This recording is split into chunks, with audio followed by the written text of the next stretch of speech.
Assalamualaikum Mami. Waalaikumsalam. Okey tak hari ni?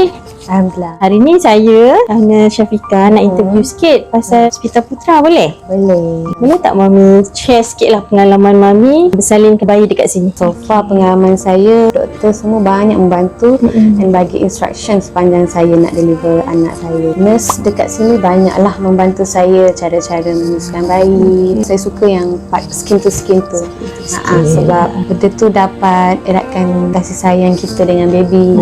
And then yang saya suka grooming in, nurse banyak bantu dari segi uruskan bayi, tukatan pampers dia, mandikan. Untuk skin to skin ni, untuk baby kita boleh tahulah bila waktu dia nak menyusu, tengok tanda-tanda dari teknik skin to skin tu lah. Pandai Mami. So nanti Mami boleh handle sendiri. Kita lagi confident juga lah. Betul. Okay, breastfeeding ni banyak kebaikan dia lah. Antaranya untuk bayi ni kurang terdedah daripada jangkitan, boleh tambah antibody dia.